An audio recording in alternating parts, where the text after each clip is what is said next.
Welcome to the Holy Spirit's Curriculum of Joy podcast. My name is Wanaka Overhuber, and I'm your host. My guest today is Heath Davis Havlick. Welcome to the podcast. Thank you. It's exciting to be here.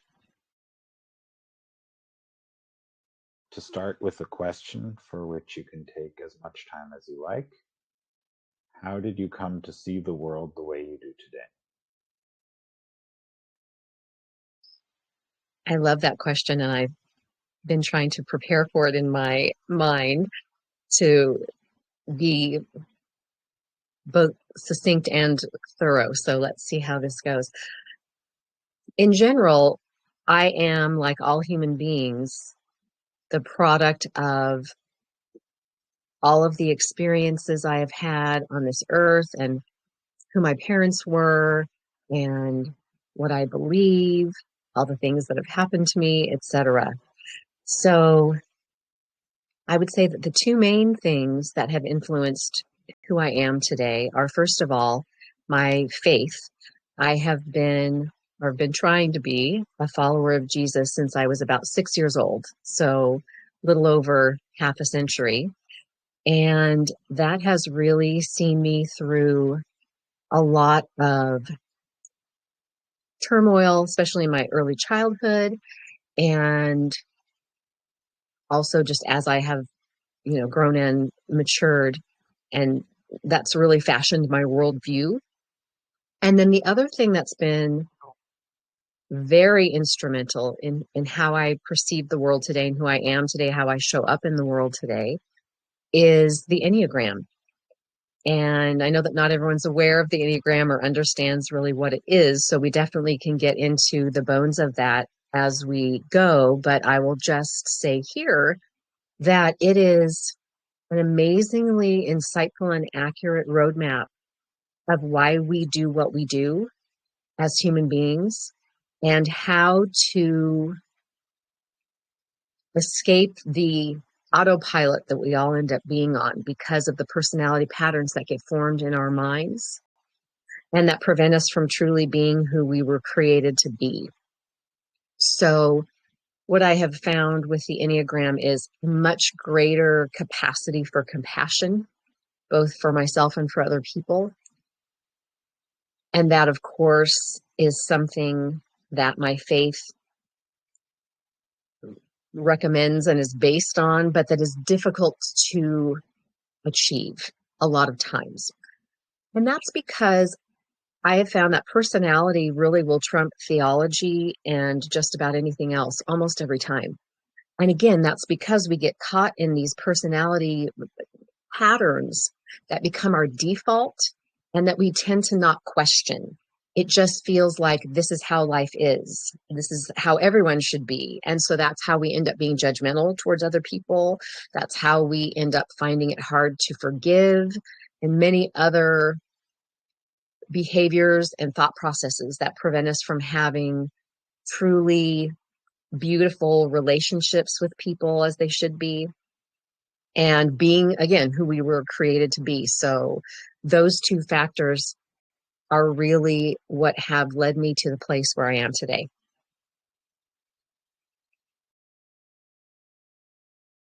Yeah, I think that's a very important thing, is to look into how faith informs compassion and empathy, and how you were able to move forward with all the different things that we go through as human beings. And yes, I think that's another one, the personality. Yes, how do we go beyond that? I think that is a good point, because being stuck with the patterns that you're living every day is not something you want to be for the rest of your life if you can somehow avoid it.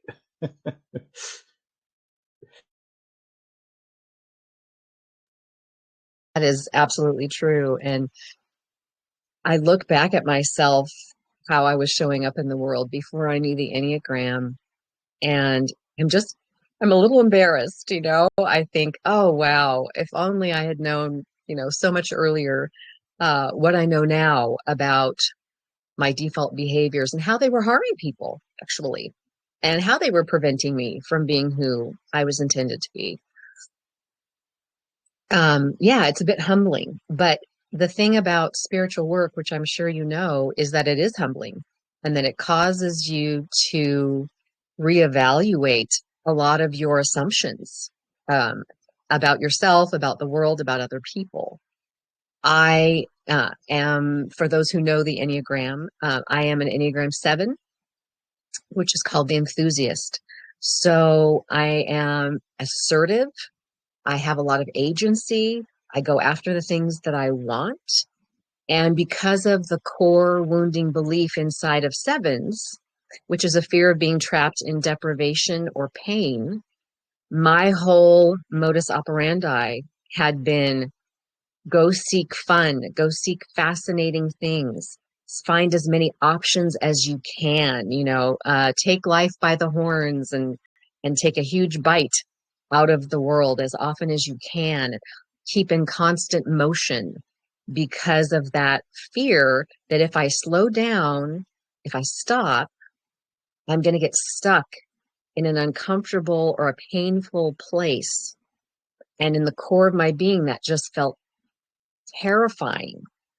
So my tendency was, especially with regard to relationships, as soon as it gets difficult, just bail.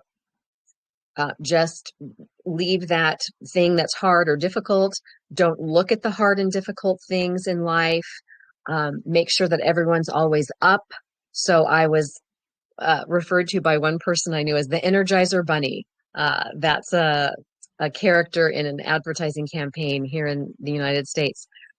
That's this little rabbit that just keeps going and going and going. It doesn't stop. And that's really a great pitfall for all human beings, but especially for type 7. That's what we tend to default to.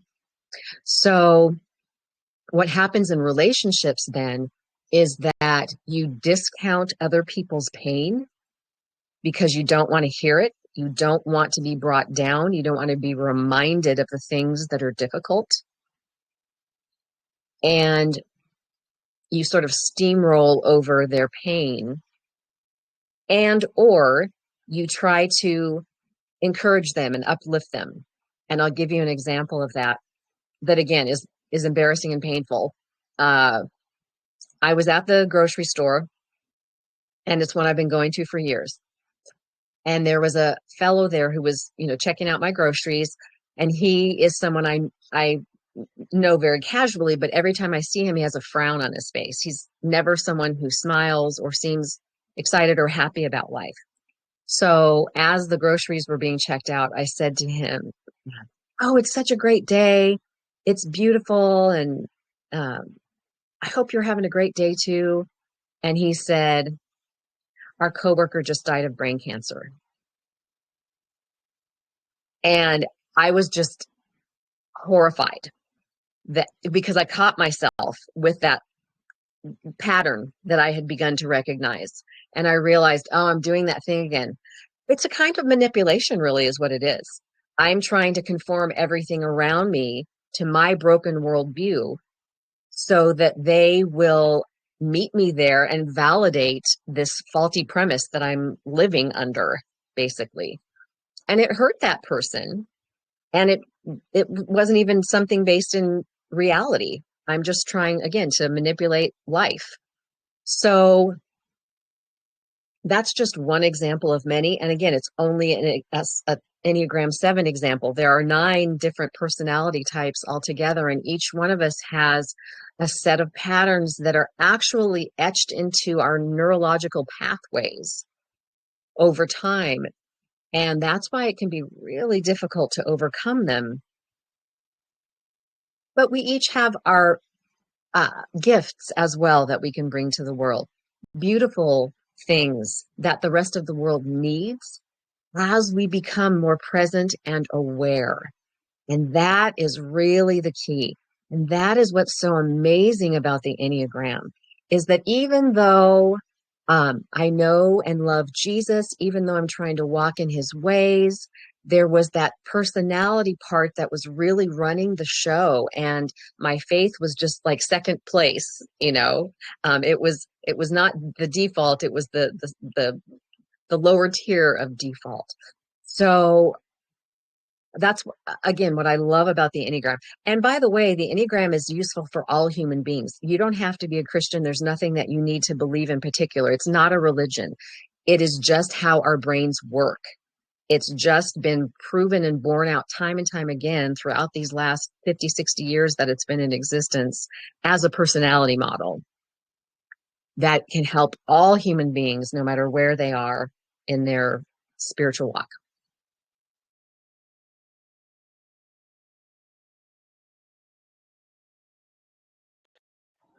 I think it particularly interesting to look at the idea that faith cannot be the default if you're stuck in a certain way of experiencing life and interpreting things. And of course, the miracles, for instance, says you can't change the world, but you can change the way you see it. And that's also a thing that your experience depends on. And yes, the question for me, I think that's a good question. How can faith or the belief or this connection with the divine, with Jesus, with the Holy Spirit and the parent be the first place, right? How can one move there? Because that's something, yes, I understand that that's not that easy. It's not exactly, and even for those who have been Christians or whatever other religion for their whole life, how can that move forward, and how can that be the basis of love rather than of separating people from one another, right? And I think that's really, really important. Yeah, that's a really great question and a great point. So, what I can say, first of all, is that I'm not suggesting that my life with God wasn't transformative, because it has been, before I knew the Enneagram as well. Of course, the Holy Spirit works with us if we will allow him to transform us, right? To renew our minds, to make us new creations. And also, to the point we were just discussing, the personality butts in and kind of derails the program a lot of times in an unhealthy way. So here's how I conceptualize it. We have a soul and we have a spirit and we have a body. So the spirit is really that essential part of us that is eternal. The soul is the mind, the will, the emotions, all the stuff that goes on between our ears, all the stuff that happens, the personality patterns, our preferences, our desires, etc. And those are not necessarily bad, but those are the ones that end up taking over. So I say it this way, like imagine, holding one of your hands up in a fist, and that is your spirit. Okay. Then take your other hand and put it over your fist. That other hand on top is your personality. So your spirit is just trying to get through all the time. And to the degree that you are really rigid in your personality structure, it's harder for the spirit to get through. But as you go on a journey of spiritual transformation, and specifically for me, as I have learned and incorporated the truths of the Enneagram, then that hand on top, the soul just relaxes a little bit. And then it allows that spirit to come through more and more, so that eventually the tables get turned and it's the spirit that's running the show and the soul is then in submission to it, rather than the way that we live most of the time, which is the opposite.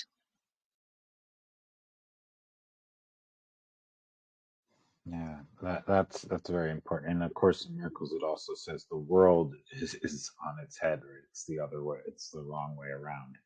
If you, so yes, I think that shows how this idea of you need to turn things on its head, right? Because the way the world sees it, or the way or you're saying it's the soul, right? But it doesn't really matter. It's the way in A Course in Miracles, it also uses the idea of the ego being the idea of separation. And yes, the idea of separation is very rigid and is very, very unwilling to accept anything else. It wants to destroy, right? And so one of the features of the Course in Miracles that the range that the ego has is between the suspiciousness to viciousness. It doesn't have anything else. So yeah.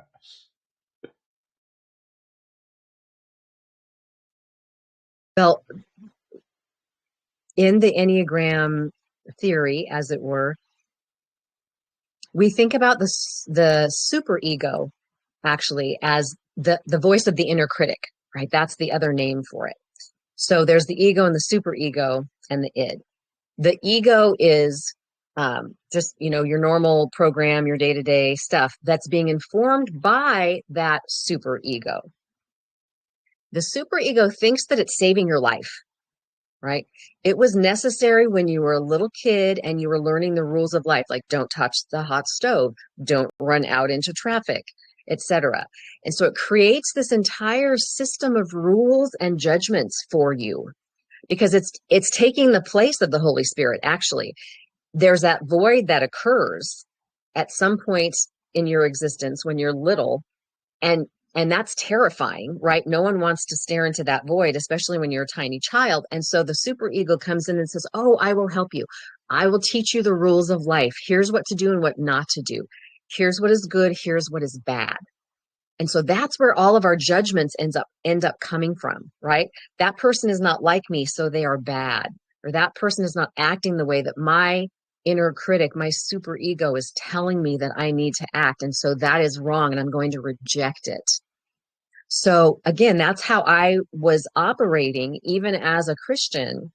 And then when I learned the Enneagram, I was able to incorporate that new understanding into my walk with Jesus. So again, there's just so much more compassion now because I can see other people's perspectives. There's that wonderful phrase, be kind, for everyone's fighting a hard battle. That hit me so hard when I learned the Enneagram, when I could finally get at least a beginning of understanding of what's going on with all of these other people who are irritating me, who are not like me, who I don't want to be around. Oh my goodness. They are contending with so much brokenness and hurt within their hearts that's then playing out through their personality structure. So the superego is tricky because once it learns a new system, for instance, even when you switch to understanding the Enneagram, it will say, oh, okay, these are the new rules. Now I will enforce those for you. It's really just, one of my Enneagram teachers says it's a tricky fellow. So there are various ways to counteract or countermand its commands. And one of the things that I love to do is called a judgments journal, where you get a journal or you use your notes app on your phone, whatever works best for you. And every time throughout the day that you have a judgment about something, whether it's good or bad, you write it down. And then you begin to see, oh, I am not these thoughts. These thoughts are happening, but they're not who I am. And I can choose something else now because I've created some distance, some space between it's really an addiction, right? We're addicted to our personalities. That's the sad thing about it until you begin to get clarity about it. So when we have this addiction, we have these impulses, right? I see someone doing something that my superego says is wrong. And so then immediately, oh, I'm going to judge that person. But when you can begin to see all these judgments going on in your mind, you begin to see how ridiculous they are. And you begin to see again that they're not you. You create that space, and then you're able to make a different choice. Again, said earlier, we're on autopilot most of the time. So if we can get to a place where we stop that autopilot and can actually be present to our lives and exist from a place of being present, not from always referring back to the past and the things that hurt us, the things we were afraid of, the things that our superego is saying are good or bad, then we can begin to have freedom. Then we can really begin to live out the theology that we espouse. Then we can truly be who we were intended to be.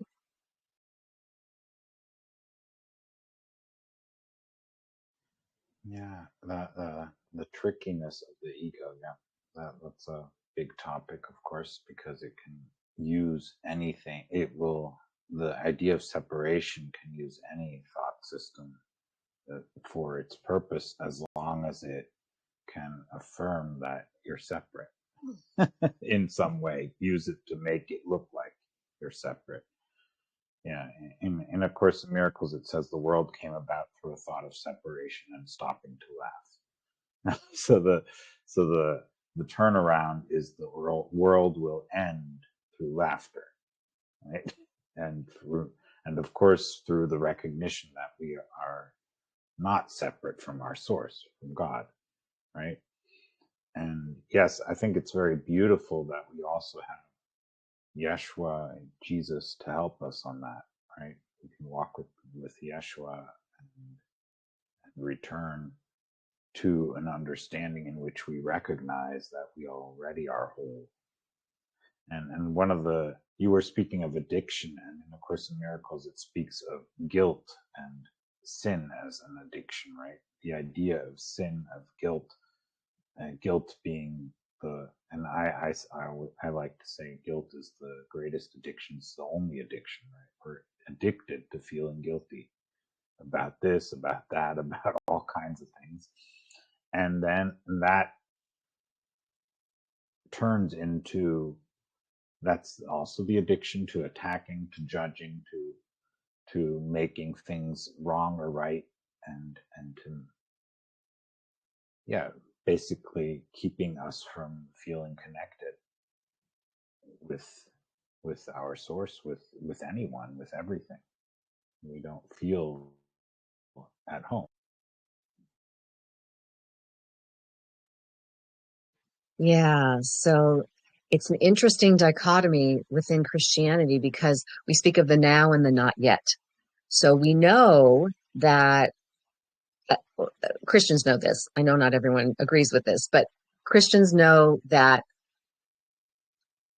through Jesus, we are the righteousness of God. We are the righteousness of God in Christ. That's what scripture tells us.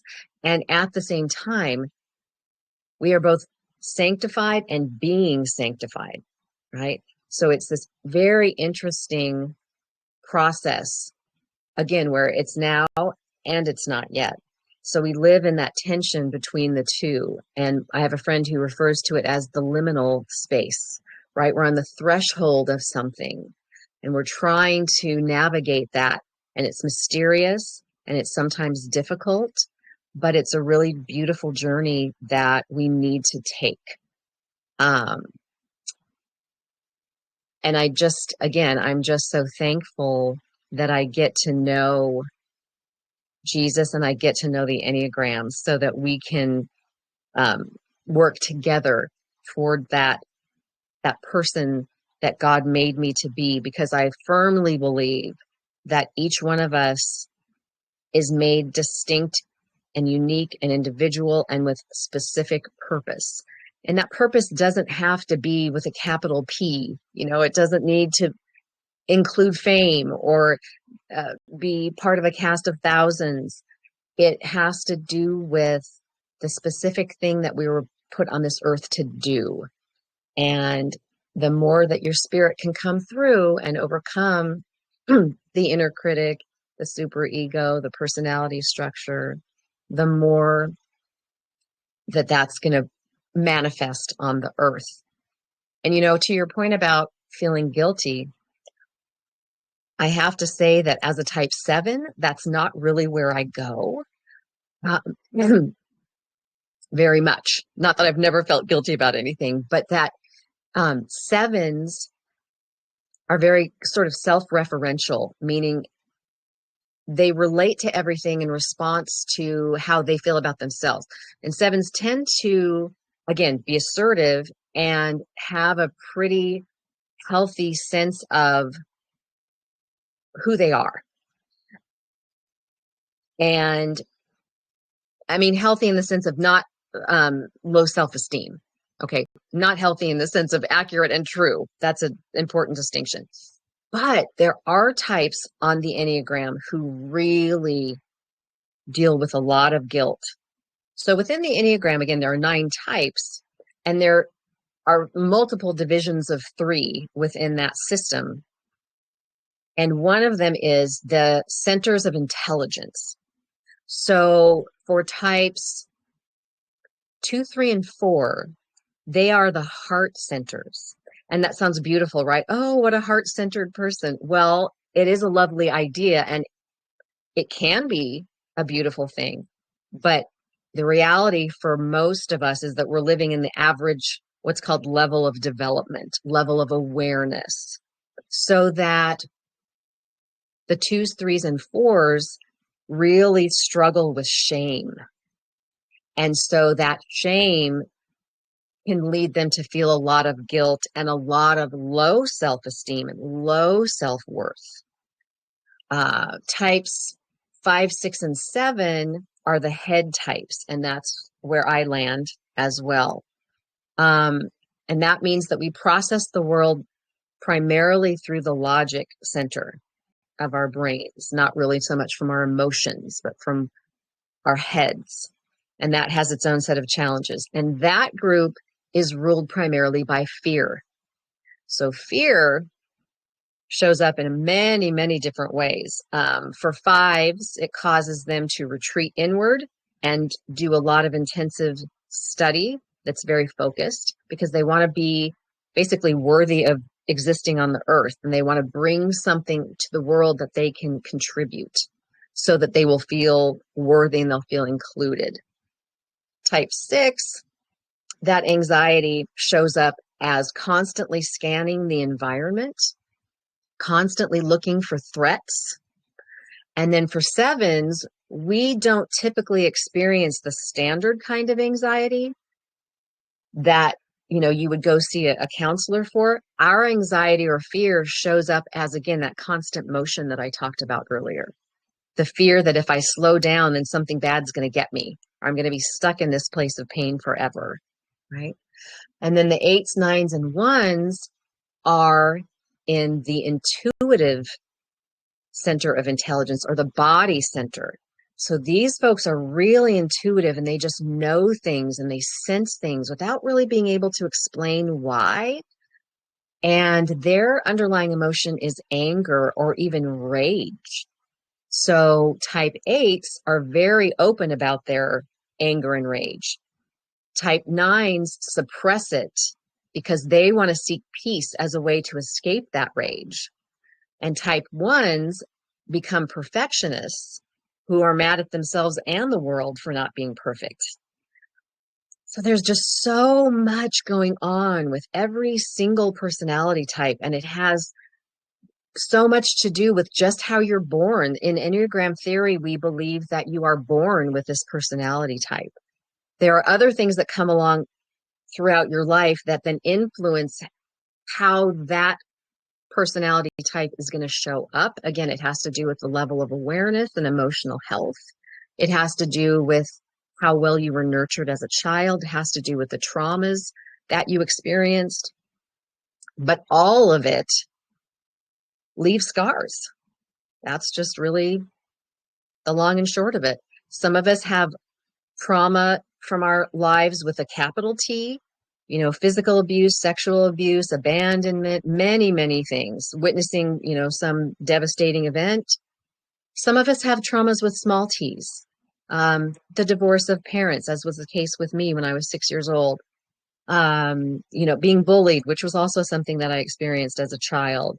Lots of other small t's as well. So I want to encourage people that because you don't necessarily have a capital T trauma in your life, don't discount the pain that you have experienced. Don't discount the way that that pain shaped you in a negative way, because it's all important. It all means something.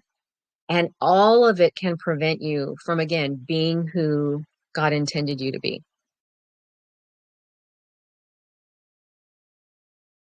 Yeah, that's an important one. In a Course in Miracles, Yeshua also points out that there is no there's no degrees in this. So if you have a trauma, it's a trauma. Or if you're thinking a thought of separation, it's not whether it's a strong or weak one. They're all equally powerful, or weak, right? Because and love is always all powerful, no matter how small the loving thought may appear to be at that moment. So it's really not a question of degrees, even though you have experiences where one seems like rage, another seems like anger, another seems like um, a little bit of excitement, or not feeling comfortable with something. It doesn't matter. It's always the same thing. It's always no, and fear is a thought of separation. Equally, guilt, and equally the idea of sin, meaning that can never make up for anything, you can never atone for anything, is equally a thought of separation. Because if you can't, if you're sinful by nature, if your sin is unchangeable, right, then you're lost forever, right? You can never be found. So the idea of, and in A Course in Miracles, it says there is sin is a false idea. There is the idea, there is mistakes. There are mistakes, but they can be corrected, because everything is happening in the mind. It's an interpretation. So we're misinterpreting things if we get stuck there.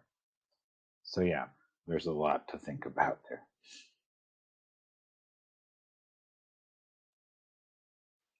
Yeah, my theology differs a little bit in that respect, but again, the Enneagram is useful for all human beings, and I love that about it, really.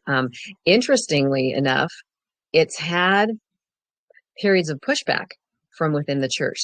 Some people in Christianity embrace it and think it's amazing, and some people think it's satanic and evil and don't want anything to do with it.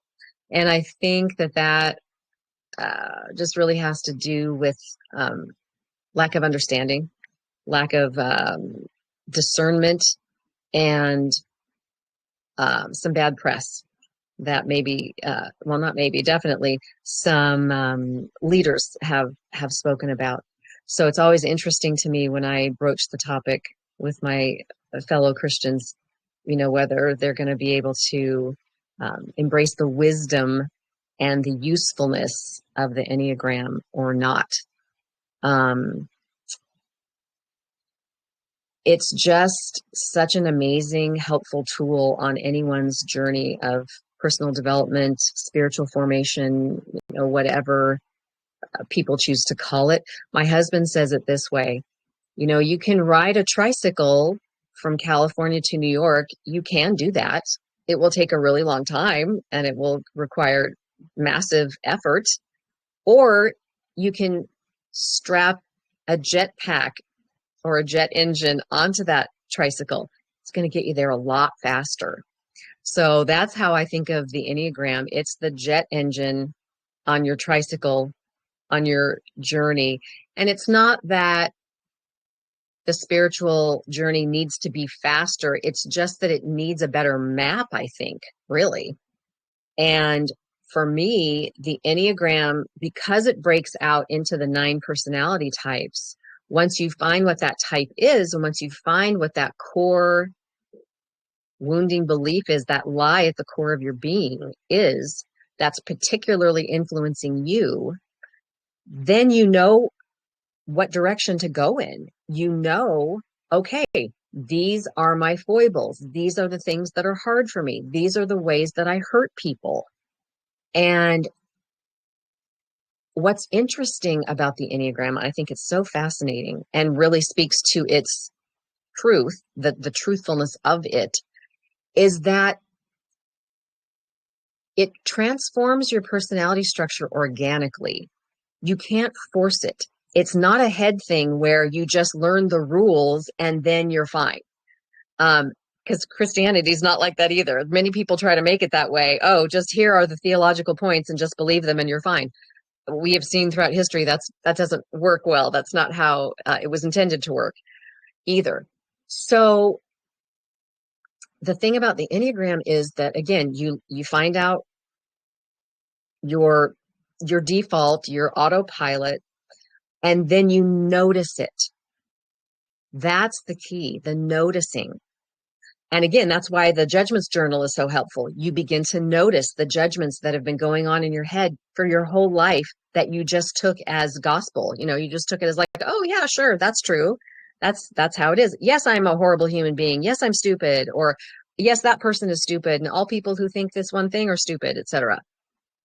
Or good, right? And see, that's even a tricky thing too, because I wrote down one time, I heard this judgment in my head saying, oh, good for you for exercising today. That seems like an attaboy, right? It seems like a gold star, but underneath it is, if you don't exercise, you're not good. So it's a tricky fellow. And so it's so beautiful how just the noticing and the awareness are what begin to transform you. I will give this example. So within the Enneagram, there are 3 dominant human instincts that we focus on. All human beings have all 3 of them, plus we have other instincts as well. But there are 3 dominant ones that really run the show. And for me, what runs my show is the desire for self-preservation. The other 2 are sexual and social. And those mean other things besides what they sound like. I don't think I have time to go into the nuts and bolts at this time. I can certainly point people towards where they can get more information on those. But I will say that I am very focused on self-preservation. So take a lot of supplements, try to exercise, try to eat well, make sure the house is locked up at night. So many things related to just staying alive, and those aren't necessarily bad things, but when you focus too much on them, they become the temple of your life. You build a temple to that dominant instinct, and then it runs your life. And you don't even realize it. Again, you just think this is normal and natural, and this is how everyone should be. So as I began to walk this Enneagram journey, I left the house one Saturday to run errands, and I realized that I forgot my water bottle. That was miraculous because I never forget my water bottle. I got it with me all the time. And I always take snacks as well in my purse. I didn't have any snacks in my purse. I forgot to put any in. I didn't have any water. And I just rejoiced because I recognized that hold that dominant instinct has on my life is starting to relax. It's starting to calm down. That anxiety that's running through me at this low level that I don't even notice consciously is starting to subside. And that is just one tiny example of the beauty and the power of learning the Enneagram.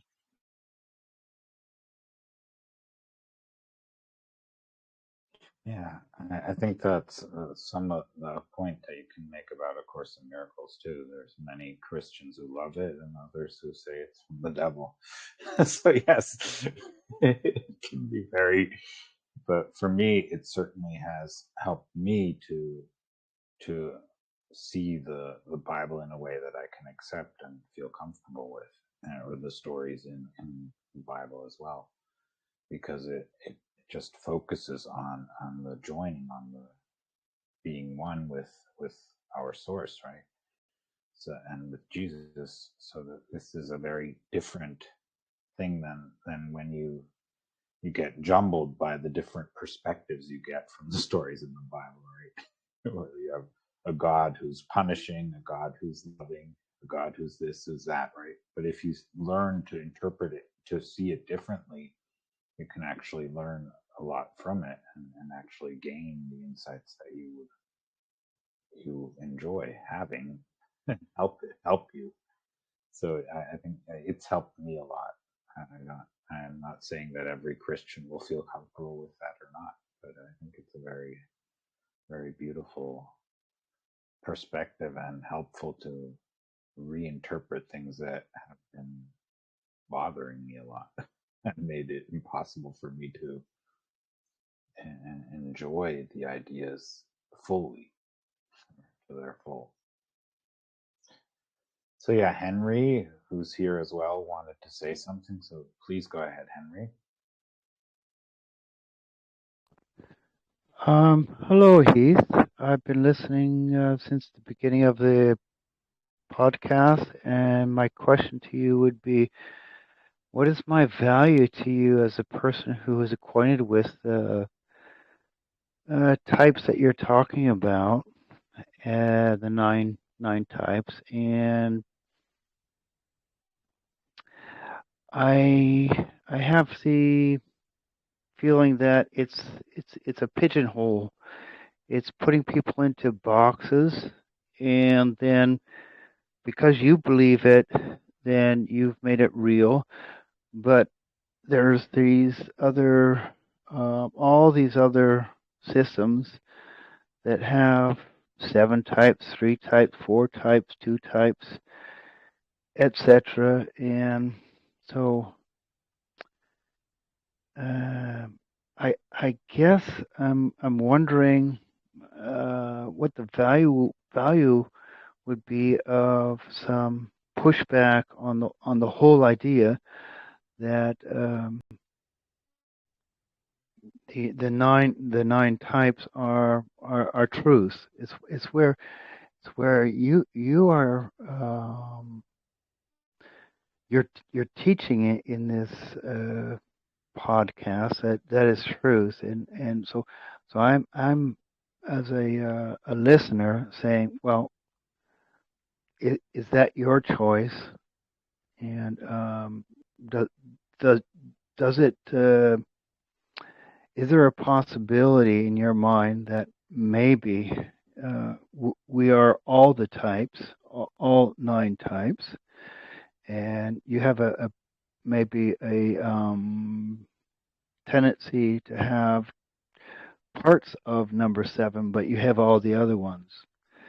So it's like when you talk, you say, "I am a number 7," but I can't think that way. It's impossible for me. I understand you have all the other types, so please respond to that. Henry, that is such a great set of questions. Thank you so much for asking them. And you are absolutely right. We all have all 9 types in us. So, and when I say I am a 7, that's just shorthand. That's a shortcut because, again, I don't have time to go into all the nuts and bolts of the Enneagram, but I am not a 7. I got stuck at 0.7. That's the difference. I overemphasize the things at 0.7 because that's just how my brain got wired in utero, I believe. It doesn't pigeonhole you. It shows you where you got stuck, right? There's an Enneagram teacher who responds when people ask her what she does for a living. She says, "I show people who they aren't," which I think is brilliant. So you're right. I'm not a 7. 7's where I got stuck. And my job, really, my spiritual job is to get unstuck. And again, as I was saying earlier, to relax that personality structure so that I not only can get rid of the garbage of at 0.7, but embrace the fullness of the beautiful parts of 7, and also be able to then incorporate and embrace all the beautiful parts of the other 8 types as well. So it's not a system where you just get a label and plant a flag and move on with your life. It's a system that shows you where you have placed too much emphasis so that you can rebalance the way that you perceive the world and the way that you show up in the world and the way that you bless the world, really, with the beautiful things inside you that God has given to you. So I hope that that explains my position. And with respect to whether it's true or not, I'm not going to say necessarily, oh, this is absolute truth with a capital T, but I will say that, first of all, from my own observation, I've never found it to not be applicable to other human beings who I know. It seems to consistently bear out to be true with the different sets of behaviors and not just the behaviors, but what motivates those behaviors for the people that I see. And within each type, there's so much variety, so much variation. We haven't talked about wings. We haven't talked very much about the instincts.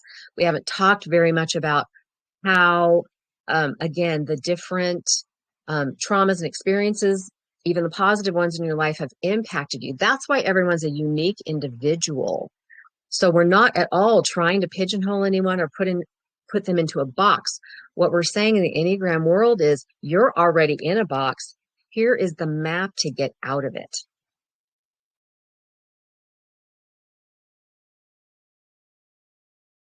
Do you want to respond to that, Henry? Oh, I could go on for hours. You know me. But no. Please proceed with your podcast. Okay, then go on. So I think what's so important, Henry was mentioning, that there's so many systems out there. The importance is that it helps you. Now, independent of which system you're using or whether you use a system at all. And one of the points that you were saying that is beyond any system is the point about being present in this very moment, which is a point that I've consistently seen in so many different traditions, is the emphasis of being here now. And I think that that's a very, very powerful thing. And it's also something that we recognize that we're not here now most of the time. So because of the tendency or the habit of misinterpreting what's going on, so we really don't know what's going on in truth until we actually know it. But when that happens, we will know. But we don't know. But we don't at this point. So it's a very, very important thing, and that's also one of the reasons why, in A Course in Miracles, it emphasizes that we have the Holy Spirit to guide us, which is our right mind, right? And that's there. It's been provided. The way back has been provided, or it also says, like you were saying, I thought that was a very interesting point that you were making, that A Course in Miracles has as well, is the one of the being there. We already are at home, and at the same time, it actually describes it as you're reviewing what has already happened. So it's very, very, the script is written is one of the ways it terms it, which is very interesting because, okay, we already are saved. We already are holy. We already are complete. We already are in heaven. And at the same time, we are experiencing a world of separation. So it's very fascinating. And so in other traditions, it will speak of the eternal and the ephemeral, right? So this idea of there being the eternal that never changes, never varies, never is always the same, is always love, is always perfect, and so on. And at the same time, this exploration of what isn't real, which is always changing. which is happening at the same time. And the idea of basing oneself in the eternal rather than in ephemeral, and being therefore having an experience of safety, which also comes in some of the practices are saying the same thing as you said. You become the observer of what's going on rather than the one stuck in it, and then you don't identify with the ever changing aspects of this experience, but you identify with this presence that is always there, independent of whether something is judging your experience to be good or bad, or to be loving or mean or whatever else. It still is there.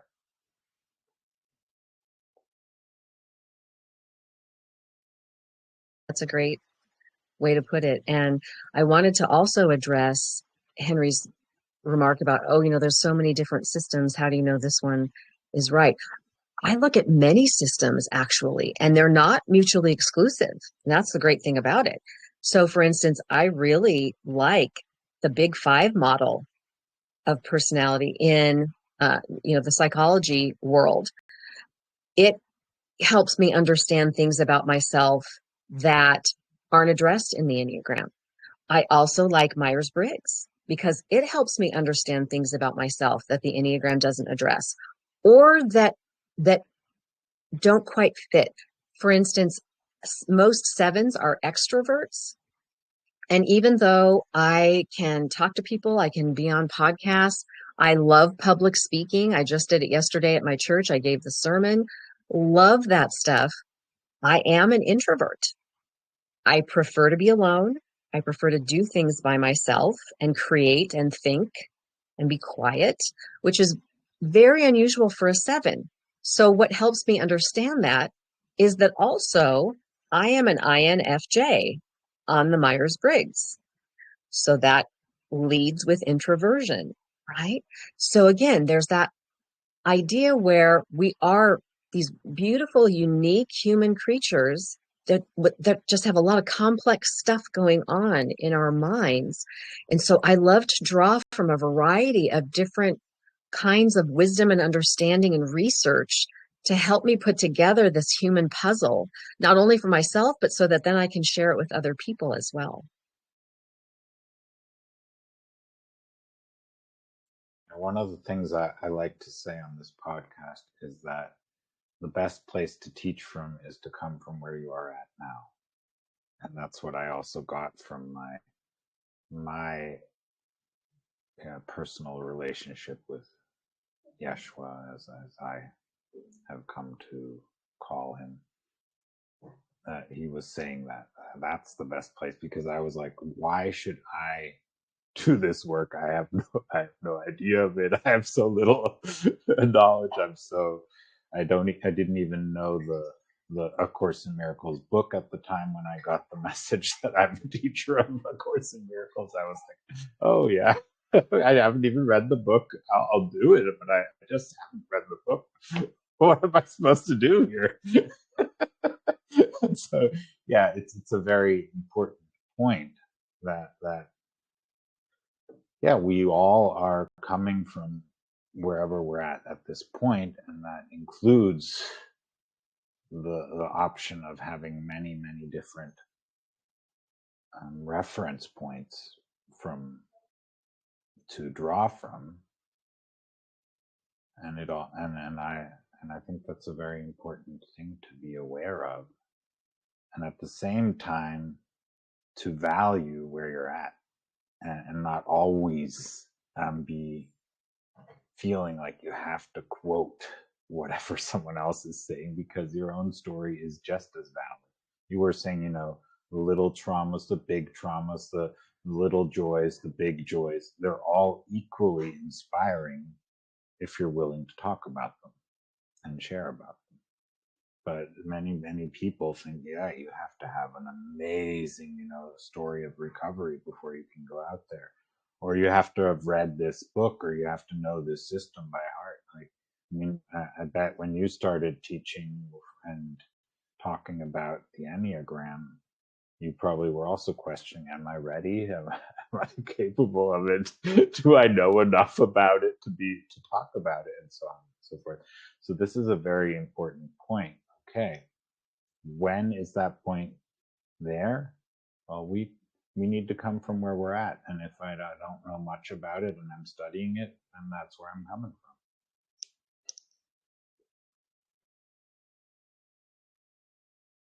I used to teach high school French, and I am not fluent.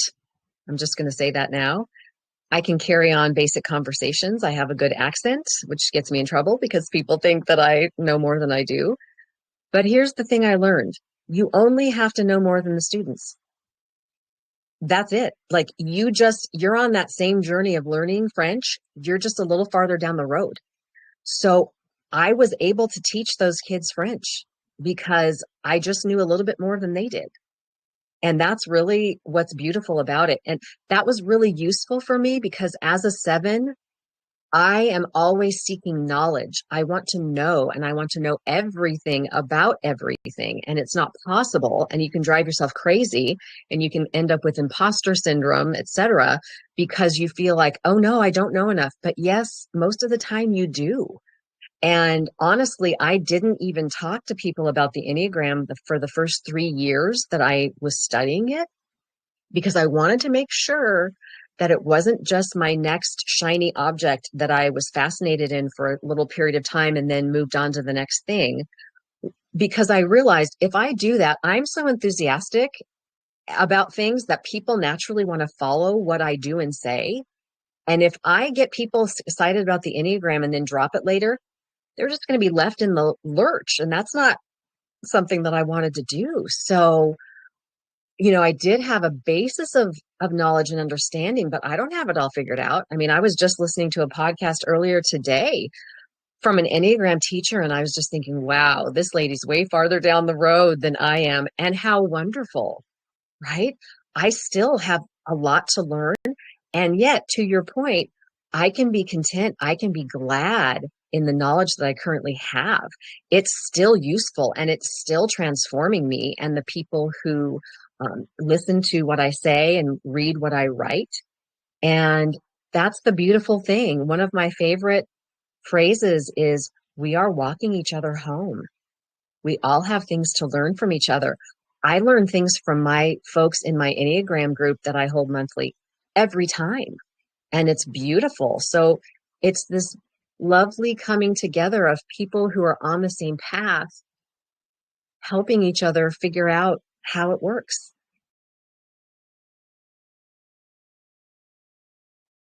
I just had to laugh a little bit because I've been saying we're walking each other home, which is also a phrase that is used in A Course in Miracles throughout the podcast. It's a long time, so I had to laugh a little bit when you said that's your favorite one. Yeah. Okay. Well, we're coming to the point where we need to wrap things up. So, is there any question I haven't asked you that you'd like to respond to now?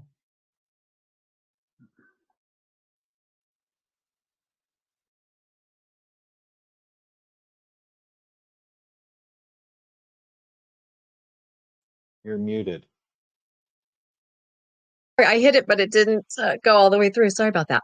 I just want to encourage people to look into the Enneagram. Just consider it, have a look, read through the types, see if you recognize yourself or people you love, and look at the transformation that's possible there.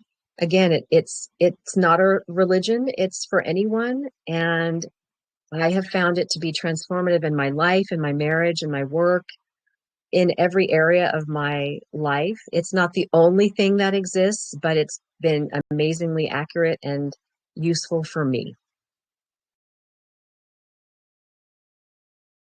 Yes, I think that's a good point to make.